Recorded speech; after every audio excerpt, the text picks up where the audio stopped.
আওয়ামী নিধনে তৎপর ইউনূস সরকার। বাংলাদেশে শুরু হয়েছে অপারেশন ডেভিল হান্ট। দেশ জুড়ে নিশানায় আওয়ামী লীগের নেতাকর্মীরা। অপারেশন ডেভিল হান্টের বিরুদ্ধে সরব বাংলাদেশের একটি সংগঠন, নাম নাগরিক ঐক্য। নতুন বাংলাদেশের ভেতরে যারা গন্ডগোলের সৃষ্টি করতে পারে তাদেরও নিশ্চিহ্ন করবো আমরা। গভর্নমেন্ট পলিটিক্সটা হ্যান্ডেল করতে পারছে না, পলিটিক্স আর গভর্নমেন্ট ইকোনমিক্সটা হ্যান্ডেল করতে পারছে না। মানে সরকারকে সমালোচনা করলেও বিরোধিতা করতে পারছি না। লক্ষ্য আওয়ামী লীগ নিধন। ইউনূস সরকারের নয়া অপারেশন, নাম অপারেশন ডেভিল হান্ট। শনিবার থেকে বাংলাদেশ জুড়ে শুরু হয়েছে অপারেশন। এখন যারা শয়তান তারাই ধরা পড়বে। এখন ছোট শয়তান কি বড় শয়তান এখানের ভিতরে নাই, শয়তান ধরা পড়বে। অপারেশনটা চলবে অতদিন পর্যন্ত যতদিন পর্যন্ত ডেভিল এখান থেকে মুক্ত না হবে।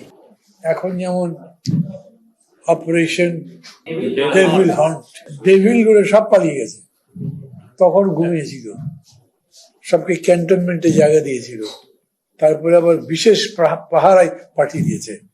এখন ডেভিল কই পাবে? ডেভিলদের চাপ আছে কয়েকটা, মানে এগুলোতে তো ভয় পাওয়ার মতো ঘটনা থাকে। শুক্রবার রাতে বাংলাদেশের গাজীপুরে আক্রান্ত আওয়ামী লীগের নেতা। সেদেশের প্রাক্তন মন্ত্রী মোজাম্মেল হকের বাড়িতে হামলা চালায় আন্দোলনকারী ছাত্ররা। আওয়ামী লীগের স্থানীয় নেতা কর্মীদের পাল্টা জবাবে পরিস্থিতি উত্তপ্ত হয়। 20 জন ছাত্র জখম হন বলে অভিযোগ। এরপরে আওয়ামী লীগকে সহায়তা করতে অপারেশন ডেভিল হান্ট চালু করে সরকার।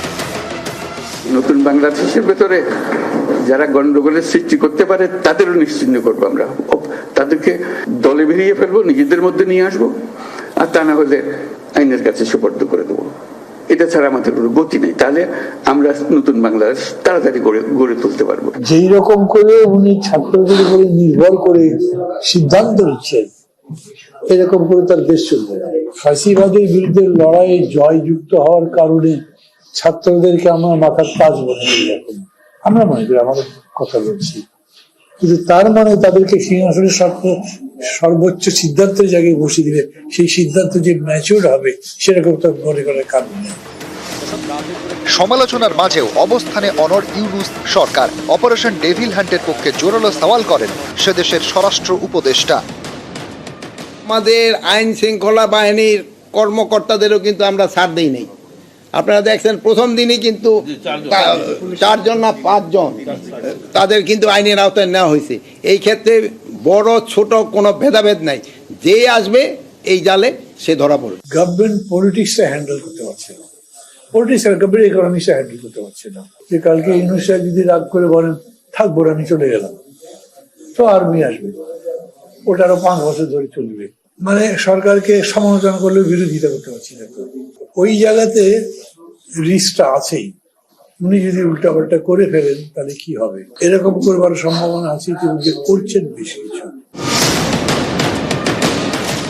এখন যারা শয়তান তারাই ধরা পড়বে। এখন ছোট শয়তান কি বড় শয়তান এখানের ভিতরে নাই, শয়তান ধরা পড়বে। এই অপারেশনটা চলবে অতদিন পর্যন্ত যতদিন পর্যন্ত ডেভিল এখান থেকে মুক্ত না হবে। পুলিশের কোনো চেঞ্জ হয়নি, ওরা তো গ্রেপ্তার বাণিজ্য চালিয়েই যাচ্ছে। এখন এগুলো যদি অন্যরা না বুঝে করতে থাকেন তাহলে কি গণতন্ত্র হবে? ভোটও তো ঠিক করতে পারবে।